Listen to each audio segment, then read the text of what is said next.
Shri Venkateswara gold తాకట్టులో ఉన్న మీ బంగారాన్ని విడిపించి కొనబడును. టీ మీడియా ప్రేక్షకులకు స్వాగతం, సుస్వాగతం.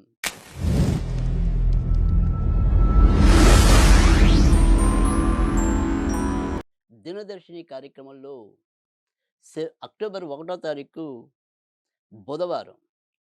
ఈరోజు మరి పంచాంగము, ఫలితాలు, పరిహారాలు, ప్రత్యేకతలు ఏంటో తెలుసుకుందాం. ఈ 1వ తారీఖు అక్టోబరు సూర్యోదయం ఉదయం 6 గంటల 10 నిమిషాలకు ప్రారంభమవుతుంది. సూర్యోదయం అనేది ఉదయం 6 గంటల 10 నిమిషాలకు ఏర్పడుతుంది. సూర్య అస్తమయం అనేది సాయంకాలం 6 గంటల 1 నిమిషాలకి ఏర్పడుతుంది. బ్రహ్మముహూర్తం ఈరోజు కూడా ఎప్పటిలాగానే 4 గంటల 33 నిమిషాలకి తెల్లవారుజాము నుండి మళ్ళీ 5 గంటల 21 నిమిషాలకి ముహూర్తం ముగుస్తుంది. ఇక తిథి విషయానికొస్తే నవమి అనేది రాత్రి 7 గంటల 1 నిమిషం వరకు ఉంటుంది. తదనంతరం దశమి. ఇక నక్షత్రం పూర్వాషాఢ అనేది కేవలం 8 గంటల 7 నిమిషాల వరకే ఉంటుంది. తదనంతరం మనకి ఉత్తరాషాఢ.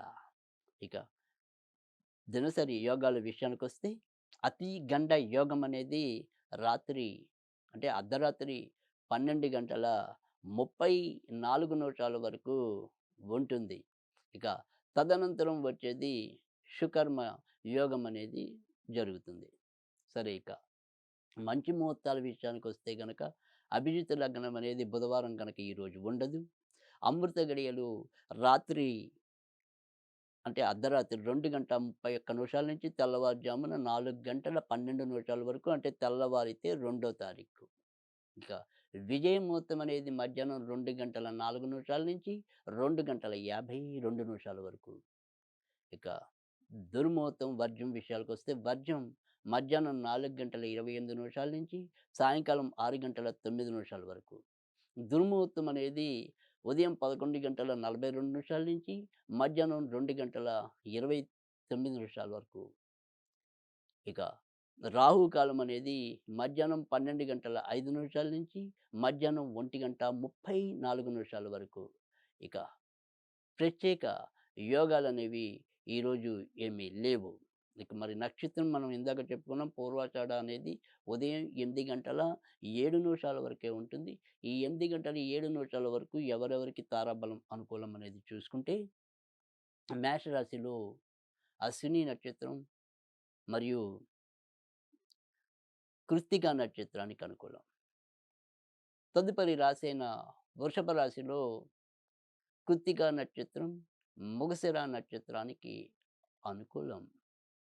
తర్వాత రాశి ఏదైతే ఉందో మిథున రాశిలో ఒక ఆరుద్ర నక్షత్రానికి తప్ప మిగతా 2 నక్షత్రాలకి అనుకూలమే. కర్కాటక రాశి విషయానికొస్తే పునర్వసు 4వ పాదం మరియు ఆశ్లేష వారికి అనుకూలం. సింహరాశి విషయానికొస్తే ఉత్తర మరియు మఖ నక్షత్రం వారికి అనుకూలం. కన్యా రాశి విషయానికి వస్తే చిత్తా నక్షత్రం, ఉత్తర నక్షత్రం, అలాగే తులారాశిలో కూడా చిత్తా నక్షత్రం, విశాఖ నక్షత్రం. వృశ్చిక రాశిలో మరి కేవలం అనురాధకు తప్ప మిగతా 2 నక్షత్రాలకి అనుకూలమే. ధనుర్రాశిలో ఉత్తరాషాఢ మరియు మూల నక్షత్రానికి అనుకూలం. మకర రాశిలో శ్రవణం మినహాయించి మిగతా 2 నక్షత్రాలకి. కుంభరాశిలో మరి కేవలం శతభిష నక్షత్రం తప్ప మిగతా 2 నక్షత్రాల వారికి. చివరిదైన ఏదైతే మరి మీనరాశి ఉందో అక్కడ పూర్వభద్ర 4వ పాదం మరియు రేవతి నక్షత్రానికి అనుకూలం. ఇక దినఫల చూసుకుంటే గనక మేషరాశి వారికి ఈరోజు ఎక్కువ శాతం మంచి ఫలితాలు ఉంటాయి. బుద్ధి కుశలతో ఎలాంటి ఇబ్బందులనైనా అధిగమించి ముందుకు రాగలుగుతారు. సంతాన విషయాల్లో కూడా ఒక స్పష్టమైన మార్పులు మంచిగా అనుకూలకంగా ప్రారంభమవ్వడానికి అవకాశాలు లేకపోలేదు. బంధుమిత్రాదులతో ఉన్న విభేదాల్ని నెమ్మది నెమ్మదిగా తొలగించుకోగలుగుతారు. వృషభ రాశి, వృషభ రాశి వారు క్రమంగా వారికున్న సమస్యల నుంచి ముందుకు రావటం అనేదైతే ఉంటుంది. బయట నుంచి రావాల్సినవి అతి కష్టం మీద రావటం అనేదైతే జరుగుతుంది. ఖర్చుతో కూడిన శుభ కార్యక్రమాలకి ఆస్కారం ఎక్కువగా కనిపిస్తుంది. మిథున రాశి. మిథున రాశి వారికి ఈరోజు కొద్దిగా ఆరోగ్య విషయంలో జాగ్రత్త పడాల్సిన అవసరం అయితే కనిపిస్తుంది. మానసికంగా ఎంత ధైర్యంగా ఉందామనుకున్నప్పటికీ కూడా ఏదో రకంగా కొంత మిమ్మల్ని విమర్శించో, లేదా మనకి బాధ కలిగించే సన్నివేశాలు జరుగో, కొంత ఇబ్బంది పాల్పడే అవకాశాలైతే ఉంటాయి. అయితే ఆర్థికంగా మాత్రం మరీ చెప్పుకోదగిన ఇబ్బందులైతే ఉండవు. కర్కాటక రాశి వారికి ఈరోజు కూడా ఎక్కువ శాతం మంచి ఫలితాలుంటాయి. ఇటు ప్రభుత్వ రంగ ఉద్యోగాల్లో ఉన్నవారికి, రాజకీయ రంగంలో ఉన్నవారికి, సాధారణ వృత్తి ఉద్యోగాల్లో ఉన్నవారికి అందరికీ ఎంతో కొంత ఏదో రకమైన మంచి మార్పుకి అనుగుణమైన పరిస్థితులైతే కలుగుతాయి. ఇక ప్రజా సంబంధించినమైన అంటే జనరల్ ఫిజిషియన్స్‌కి కూడా ఈరోజు ఎక్కువగా మంచి ఫలితాలు కలగడానికి అవకాశం ఉంటుంది. సింహరాశి. సింహరాశి వారికి ఈరోజు మానసికంగా కొంత బలోపేతమవుతారు. ఆయురు ఆరోగ్యాలని కొంతవరకు పెంచుకునే దిశగా కొన్ని కొత్త ప్రణాళికలు రచించగలుగుతారు. డబ్బు విషయంలో షరామామూలే పెద్దగా మనం మాట్లాడుకోవడానికి గానీ, పెద్దగా చింతించడానికి గానీ, పెద్దగా ఏం ఉండదు. ఎప్పుడు ఎలా ఉందో అలానే ఉంటుంది. మార్పుల కోసం పెద్దగా మనం చవి చూడడానికి లేదు. కన్యా రాశి. కన్యా రాశి వారికైతే గనక ఈరోజు కొంత జాగ్రత్తగానే ఉండాలి. షేర్ మార్కెట్లు, స్పెక్యులేషన్స్‌కి దూరంగా ఉండటం అనేది అవసరం. మొదటి సంతానం విషయంలో జాగ్రత్త వహించండి. కొత్తగా గర్భవతం అంటే ఇటీవలే గర్భవతులైన వారు కూడా వారి వారి యొక్క ఆరోగ్య విషయాల్లో శ్రద్ధ వహించండి. తులారాశి. తులారాశి వారికి ఇంట్లో ఏవో రకమైన గందరగోళ పరిస్థితులుంటాయి. ఎంత మనం మంచిగా వెళ్దాం అనుకున్నప్పటికీ కూడా ఎవరో ఒకళ్ళు ఏదో ఒకటి మరి చాడీలు చెప్పో ఇతరత్రానో మన మనసుని కొంత పాడు చేసే పరిస్థితులైతే ఉంటాయి. అయితే ఏదైనప్పటికీ కూడా ఏది నిత్యం, ఏది సత్యం, ఏది అబద్ధం, ఏది ఒప్పు, ఏది తప్పు అనేది కొంత మీరు మీమాంస లోనై ఒక సరైన నిర్ణయాన్ని తీసుకోగలగటం అనేదైతే ప్రత్యేకత. వృశ్చిక రాశి. వృశ్చిక రాశి వారికి ఈరోజు క్రమంగా కొంత మంచికెళ్ళే పరిస్థితులు లేకపోలేదు. రాబోయే 2, 3 రోజుల్లో కొద్దిపాటి మానసిక ఆనందం, ఊరట లభించే సన్నివేశాలు చోటు చేసుకుంటాయి. వృత్తి ఉద్యోగాల కోసం ప్రయత్నిస్తున్న వారి యొక్క మనోరథాలు ఫలిస్తాయి. కొత్తగా ఉద్యోగం రావాలంటే ఆకాంక్ష నెరవేరుతుంది. ధనుర్రాశి వారు ఆరోగ్య విషయంలో పాటు ఆర్థిక అంశాల్లో కూడా కొంత జాగ్రత్తగా ఉండాలి. డబ్బు విషయంలో ముందాలోచన లేకపోతే గనక ఏదైనా సరే కొంత ఇబ్బందులు పడే పరిస్థితులైతే కనిపిస్తున్నాయి. మకర రాశి వారు ఆరోగ్య విషయంలో జాగ్రత్త వహించాలి. నేత్రాలకి సంబంధించినవి గానీ, గుండెకి సంబంధించినవి గానీ కొంతవరకు ఇబ్బందులైతే తలెత్తొచ్చు. బయట నుంచి రావాల్సిన సకాలంలో రావు. తర్వాత షేర్ మార్కెట్లు, స్పెక్యులేషన్స్ ఇలాంటి వాటికి కొంతవరకు దూరంగా ఉండటం అనేది చెప్పదగిన సూచన. కుంభరాశి వారికి ఈరోజు కూడా చాలా వరకు మంచి ఫలితాలు ఉంటాయి.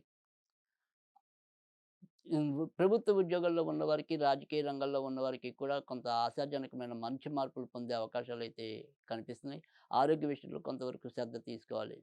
మీనరాశి వారికి ఈరోజు చాలా ఎక్కువ మంచి ఫలితాలు పొందే అవకాశం ఉంది. ప్రభుత్వ రంగంలో ఉన్నవారికి, తర్వాత గవర్నమెంట్ కాంట్రాక్ట్స్ చేస్తున్న వారికి చాలా ఎక్కువ మంచి ఫలితాలుంటాయి. అలాగే వైద్య రంగంలో ఉన్నవారికి కూడా చాలా మంచి ఫలితాలుంటాయి. విదేశాలకి వెళ్ళాలనుకుంటే గనక సాధ్యమవుతుంది. పర్మనెంట్ ఉద్యోగంలో అవ్వడం కోసం ఎవరైతే ప్రయత్నాల్లో ఉన్నారో వారి ప్రయత్నాలు కూడా ఈరోజు ఫలిస్తాయి. కనుక మొత్తం మీద చూసుకున్నప్పుడు ఎక్కువ శాతం మంచి ఫలితాలు కనిపిస్తున్నాయి. ఇక ఈ 1వ తారీఖు విశిష్టత అనేది మనం చూసుకున్నట్టయితే గనక ఈరోజు మనకి ఏదైనప్పటికీ కూడా మహానవమిగా మనం ఈరోజు చెప్పుకోవడం అనేది ఉంటుంది.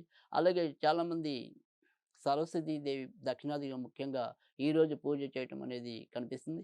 అలాగే ఆయుధ పూజ అనేది కూడా ఈరోజే చాలామంది సాయంకాలం ఎందుకంటే మనకి దేవీ నవరాత్రుల్లో రాత్రి అనేది ముఖ్యం గనక మర్నాడు రోజు విజయదశమి పగలు కన్నా కూడా ఈరోజు కూడా ఎక్కువ మంది ఆయుధ పూజ అనేది ముఖ్యంగా మన తెలుగు రాష్ట్రాల్లో కన్నా కూడా ఈ ఉత్తరాది తర్వాత మరి మహారాష్ట్ర, మైసూరు ఇలాంటి ప్రాంతాలన్నిటిలో కూడా ఈ సాయంకాలమే ఎక్కువ మంది ఆయుధ పూజ చేసుకోవటం అనేది జరుగుతుంది. సరే ఈరోజు మనం ఏదైనా సరే మరి అమ్మవారి అవతరణ అనేది గనక చూసుకుంటే గనక ఈరోజు మరి మహిషాసుర మర్దినిగా అలంకారం చేయటం అనేది ఉంటుంది. కనుక ఈ ఐగిరి నందిని అనేది ఏదైతే మహిషాసుర మర్దిని స్తోత్రం ఉంటుందో అది కనీసం ఒకసారి చదువుకోవటం మంచిది. ఈరోజు ఎరుపు బట్టలు గానీ, బ్రౌన్ కలర్ లేత తేనె రంగు గానీ ఇలాంటి బట్టలు ఈరోజు ధరించడం అనేది తర్వాత నల్ల బట్టలతో పూజించినప్పటికీ కూడా అమ్మవారికి నీలం రంగు బట్టలతో పూజించినా కూడా పనికొస్తది. అవి మనకి ప్రత్యేకంగా చెప్పకపోయినప్పటికీ కూడా ఆ రంగులు కూడా అమ్మవారి ముఖ్యంగా ఇది మహిషాసురమర్దిని రోజు కనుక ఆ రంగులు కూడా ఉపయుక్తంగానే ఉంటాయి. ఈరోజు మరి పూర్ణం బూరెలు గాని, పులిహోర గాని నివేదన చేయాలి. ఇక ఈరోజు మనం ఏదైనా సరే చదువుకుందాము అనుకుంటే గనక ఓం దేవి సర్వసంకటనాశిన్యై నమః. ఓం నమో దేవి సర్వసంకటనాశిన్యై నమః. ఓం నమో దేవి సర్వసంకటనాశిన్యై నమః అనేది ఈరోజు శక్తి అనుసారం చదువుకోవటం అనేది మంచిది.